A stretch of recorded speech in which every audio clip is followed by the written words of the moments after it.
फिर से हम एक बार थोड़ा सा रिपीट करते हैं, रिवाइज करते हैं। हमने पढ़ा मोशन, स्टेट ऑफ मोशन और स्टेट ऑफ रेस्ट के बारे में।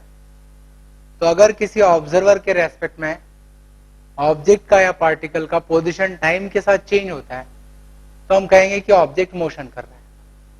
तो जब ऑब्जेक्ट की पोजीशन चेंज होती है तब हम उसके लिए डिस्टेंस और डिस्प्लेसमेंट डिफाइन करते हैं। वो बताता है कि कितनी दूर गया है, किस तरफ गया है। फिर हमने डिफाइन किया स्पीड, एवरेज स्पीड और एवरेज वेलोसिटी। तो वो बताएगा कि पार्टिकल जो डिस्टेंस कवर कर रहा है या डिस्प्लेसमेंट कवर कर रहा है वो कितनी फास्ट है। ठीक है, अब उसके आगे बढ़ते हैं।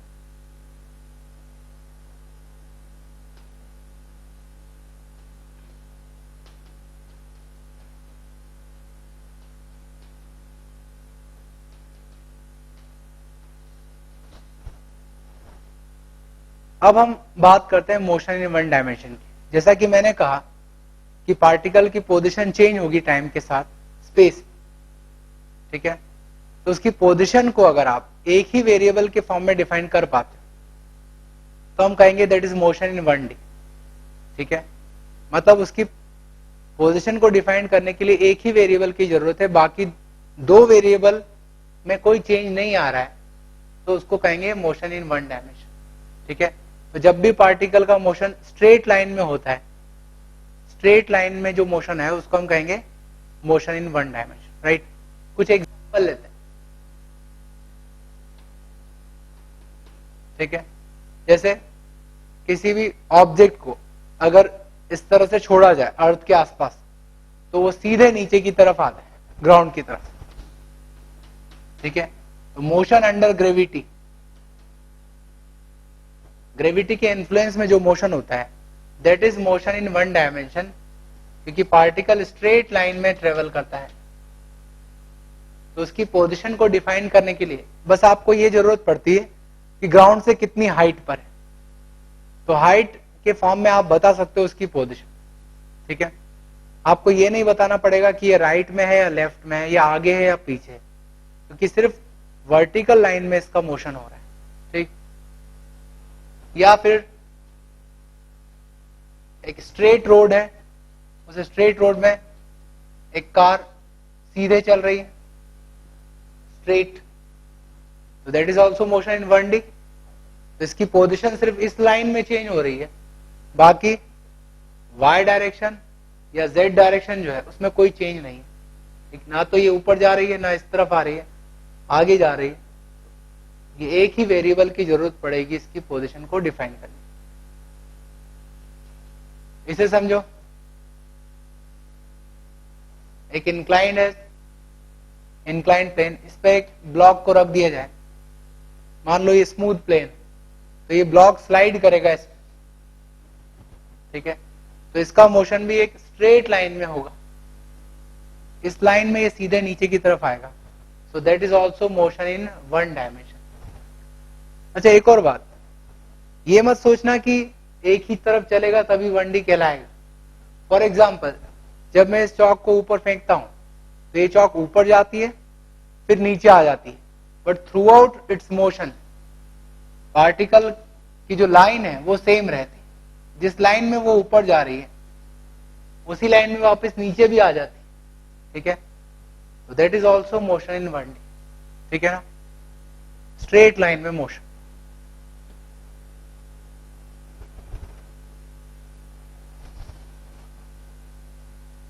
मोशन को डिफाइन करने के लिए आपको पोजीशन डिफाइन करना होगा। ठीक है,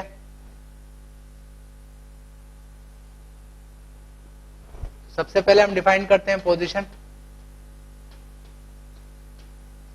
और याद करो, मैंने ये बताया था कि पोजीशन को आपको डिफाइन करना है तो एक रेफरेंस पॉइंट लेना पड़ेगा।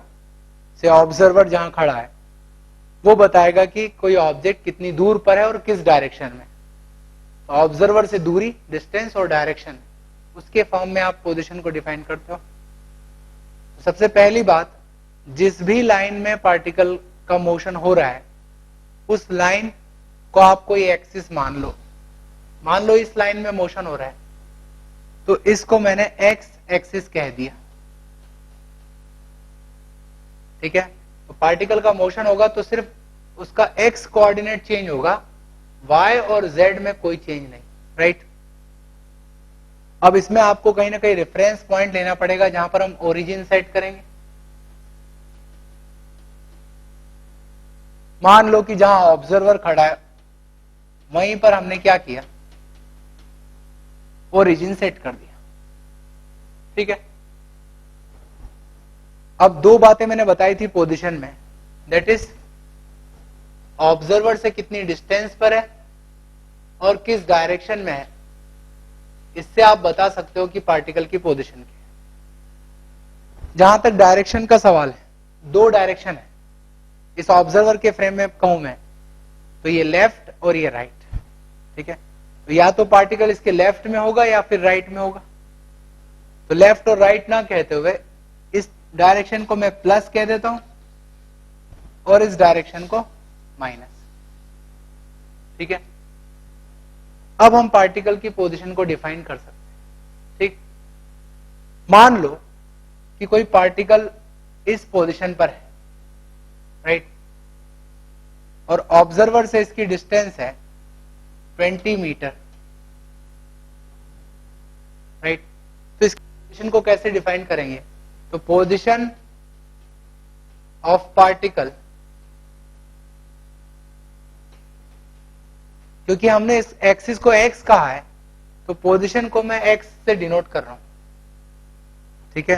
तो एक्स की वैल्यू बताएगी कि पार्टिकल कहां पर है, ठीक है।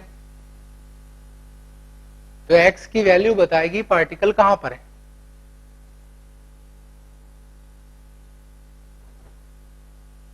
पोजीशन ऑफ पार्टिकल एक्स, तो इस पर्टिकुलर प्रॉब्लम में एक्स क्या होगा, तो सिर्फ 20 कहना सही नहीं है, मैं इसको लिखूंगा +20। तो +20 अगर मैंने कह दिया तो इसकी पोजीशन मैंने डिफाइन कर दी। आप समझ जाओगे कि जहां ऑब्जर्वर खड़ा है वहां पे आपने ओरिजिन सेट किया, प्लस मतलब ऑब्जर्वर के लेफ्ट में, 20 मतलब 20 मीटर पर चले जाओ, तो पॉजिटिव डायरेक्शन में ऑब्जर्वर से 20 मीटर पर ये पार्टिकल लोकेटेड, ठीक है। तो इस तरह से आप पोजीशन डिफाइन कर सकते। या अगर मैं एक दूसरा एग्जांपल लूं,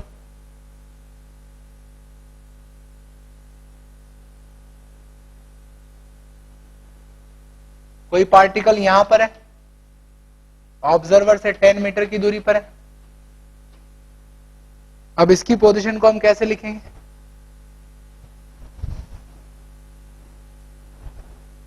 तो ऑब्जर्वर से 10 मीटर की दूरी पर है, लेकिन किस तरफ, तो ऑब्जर्वर की जगह खड़े हो, ऑब्जर्वर के राइट में, राइट का मतलब माइनस, ठीक है।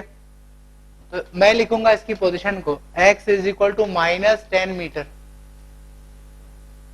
तो माइनस का मतलब जो मैंने डायरेक्शन डिफाइन की इस तरफ राइट में, और 10 मीटर, तो ऑब्जर्वर्स की जगह पर जाके खड़े हो जाओ, 10 मीटर चलो निगेटिव डायरेक्शन में, तो आप जहां पहुंचोगे वहां पर ये पार्टिकल है, ठीक है।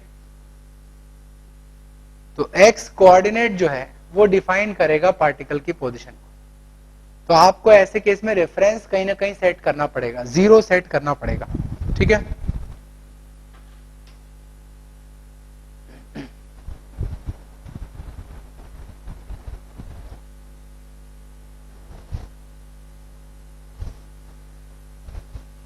जरूरी नहीं कि आप हमेशा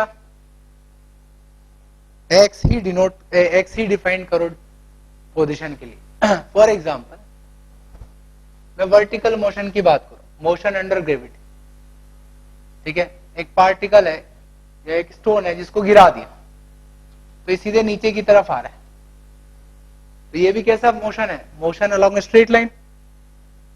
तो अब किस लाइन में मोशन हो रहा है, तो इस वर्टिकल लाइन में मोशन हो रहा है, ये वर्टिकल लाइन। अब यहां भी कहीं ना कहीं आपको ओरिजिन सेट करना पड़ेगा। तो मान लो ऑब्जर्वर यहां पर है, नीचे खड़ा है ऑब्जर्वर। अब इसको मान लो मैंने y एक्सिस कह दिया, तो जहां ऑब्जर्वर खड़ा है ग्राउंड पे, वो हो गया y = 0। तो ग्राउंड से जो हाइट है वो बताएगा कि पार्टिकल की पोजीशन क्या है। अब दो डायरेक्शन है आप समझ सकते हो, या तो पार्टिकल ऊपर जाएगा या फिर नीचे आएगा। किसी भी स्ट्रेट लाइन में दो डायरेक्शन होती है, तो आप एक को प्लस कहते हो और दूसरे को माइनस। तो आप जो भी एज्यूम करो, ठीक है, उसको पहले नोट कर लो। दो डायरेक्शन है, अपवर्ड और डाउनवर्ड। तो जो अपवर्ड डायरेक्शन है उसको मैं मान लेता हूं पॉजिटिव और डाउनवर्ड डायरेक्शन को निगेटिव। आप इसका उल्टा भी कर सकते थे, ठीक है, ये आपका कन्वेंशन है। तो ऊपर अपवर्ड को मैंने प्लस कहा और डाउनवर्ड को माइनस। अब बताओ, अगर कोई पार्टिकल यहां पर है इस समय 20 मीटर की हाइट पर है, तो इसकी पोजीशन को आप कैसे लिखोगे? तो इसकी पोजीशन को मैं लिखूंगा, पोजीशन को आप डिनोट करूंगा y से, y is equal to plus 20 metre. तो प्लस का मतलब जहां ऑब्जर्वर खड़ा है वहां से पॉजिटिव डायरेक्शन में जाओ। पॉजिटिव को मैंने ऊपर कहा है, तो ऊपर की तरफ जाओ। कितना? 20 मीटर। तो 20 मीटर पे जहां पर पहुंचोगे वो पार्टिकल की पोजीशन, ठीक है ना। तो जिस भी लाइन में मोशन हो रहा है वहां पर आपको एक्सिस लेना होगी, डायरेक्शन को डिफाइन करना होगा। अच्छा, इसी प्रॉब्लम में अगर मैं अपवर्ड डायरेक्शन को माइनस से डिनोट करता और डाउनवर्ड को प्लस, तो कोई भी दिक्कत नहीं आती। बस मैंने कन्वेंशन बदल लिए। माइनस का मतलब मेरे लिए अपवर्ड है और प्लस का मतलब डाउन है। अब इसकी पोजीशन को कैसे लिखेंगे? तो इसकी पोजीशन को अब लिखेंगे y equal to minus 20 metre.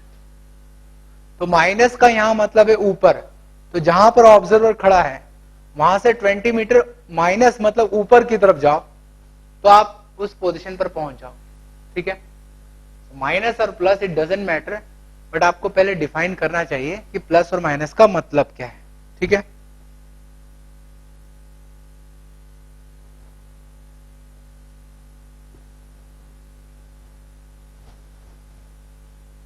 तो स्ट्रेट लाइन में पार्टिकल की पोजीशन को मैंने डिफाइन किया। अब स्ट्रेट लाइन में जो पार्टिकल का डिस्प्लेसमेंट और डिस्टेंस होगा उसकी बात की जाए।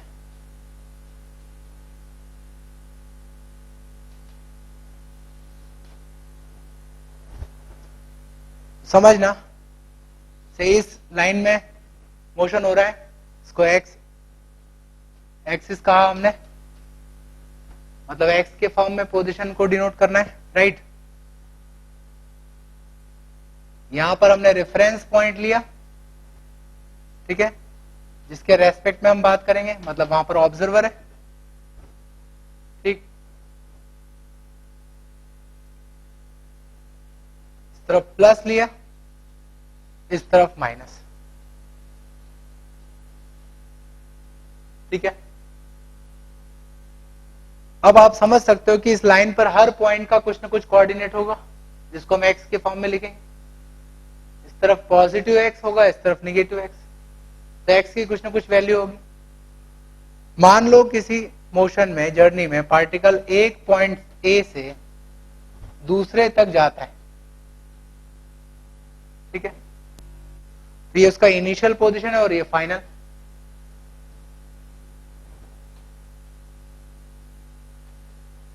तो इनिशियली पार्टिकल ए पर है और फाइनली यहां पर आ गया। हो सकता है वो सीधे आ जाए या फिर आगे जाके पीछे आए, कैसे भी ए से बी तक आए, राइट। इनिशियल पोजीशन को मैं x1 से डिनोट कर रहा हूं और फाइनल पोजीशन को x2 से। तो डिस्प्लेसमेंट क्या होगा? पार्टिकल का डिस्प्लेसमेंट ए से बी की तरफ होगा, इनिशियल पोजीशन से फाइनल पोजीशन की तरफ। तो ये डिस्प्लेसमेंट होगा और उसकी डायरेक्शन ए से बी, राइट। तो डिस्प्लेसमेंट को मैं लिख सकता हूं final position of particle minus initial position, ठीक है। तो जो पोजीशन का डिफरेंस है वो पार्टिकल की डिस्प्लेसमेंट को शो करेगा। ठीक,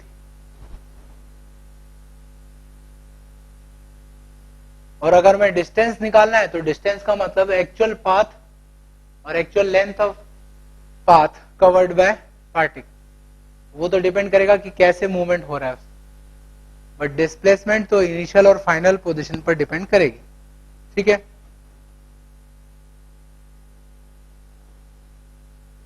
तो एक एग्जांपल लेते हैं।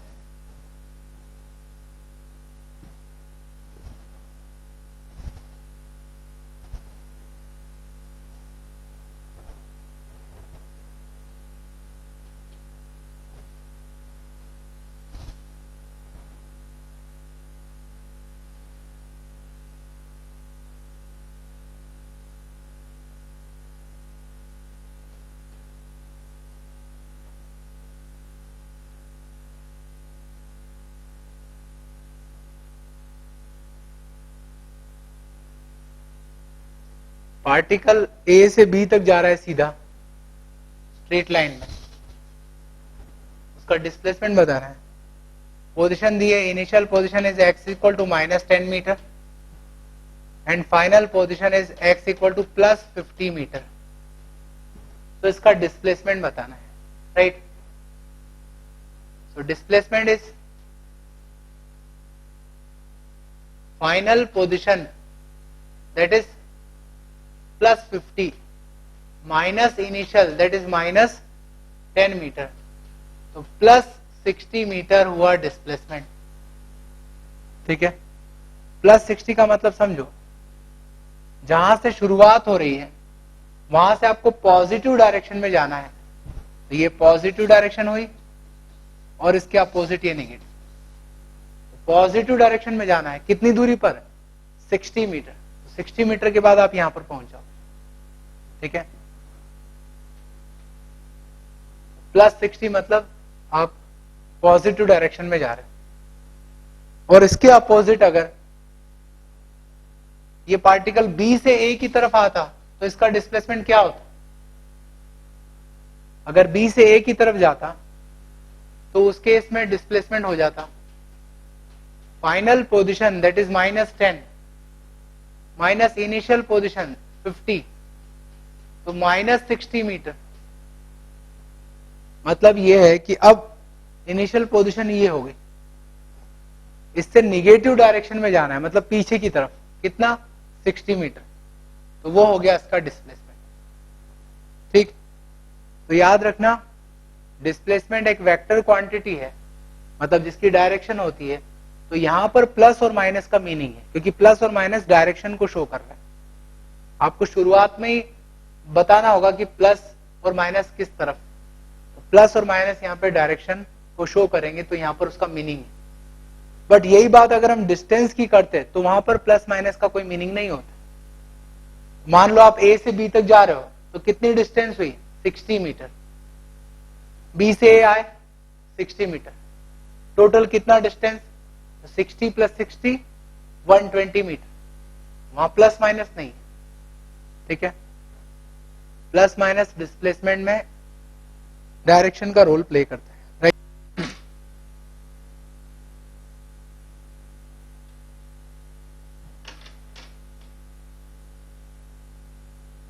एक और एग्जांपल लेते हैं।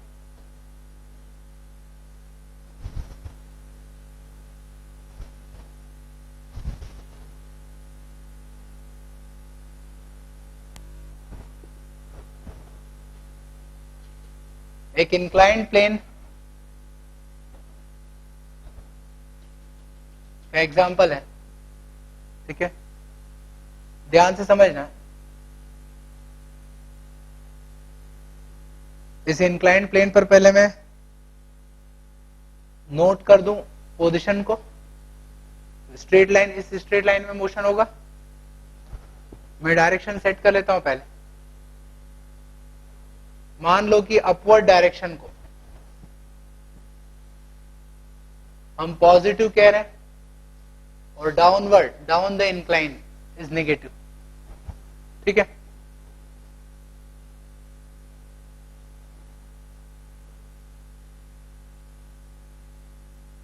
यहां पर ओरिजिन है x इक्वल टू 0, एक पार्टिकल है जो कि शुरुआत में पॉइंट ए पर है, ठीक है, यह ब्लॉक है, स्मूथ इंक्लाइंड है, इस ब्लॉक को हमने ऊपर की तरफ स्लाइड करा दिया, तो ये ब्लॉक ऊपर जाएगा, इसकी स्पीड कम होती जाएगी, फिर वापस स्लाइड करके नीचे आ रहा है, ब्लॉक ऊपर जा रहा है, स्लाइड करके इसकी स्पीड कम होती जाएगी, फिर वापस नीचे की तरफ आएगा, ठीक है। शुरुआत ए से हो रही है, ए से ये स्लाइड करके बी तक जाता है और बी से वापस लौट आता है और फाइनली नीचे तक आ जाता है, जिसको मैं सी कह रहा हूं, ठीक।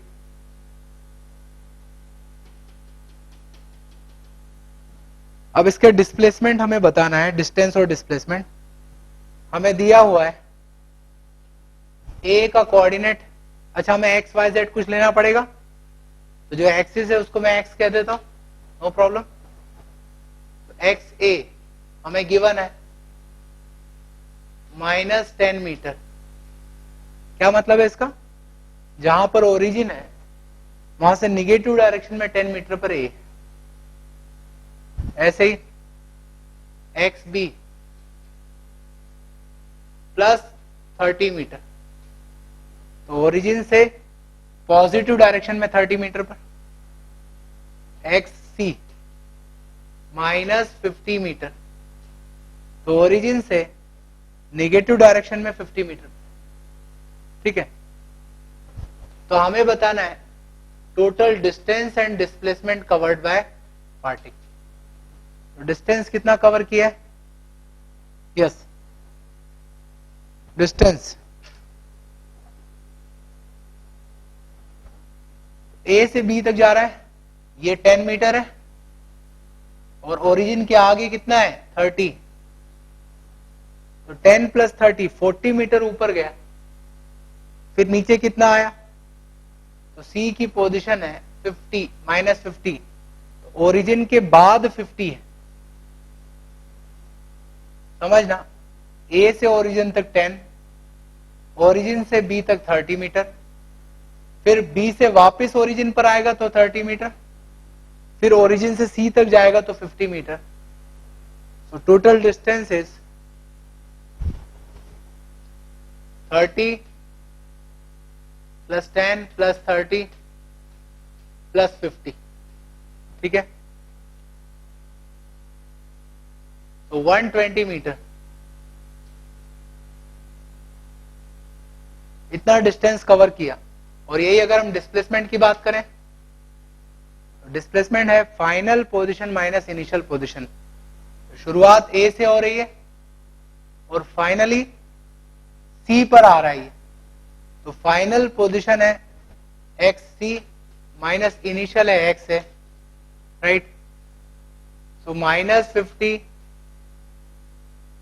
Final position -10, right, so it is -40 metre, displacement आया -40 मीटर, उसका क्या मतलब है, उसका मतलब जहां से शुरुआत हो रही है दैट इज ए से, माइनस मतलब निगेटिव डायरेक्शन में जाओ, कितना 40 मीटर, तो आप फाइनल पोजीशन पर पहुंच जाओ, ये हुआ डिस्प्लेसमेंट दैट इज -40 मीटर। तो इस तरह से हम 1 डायमेंशनल मोशन में पोजीशन, डिस्टेंस और डिस्प्लेसमेंट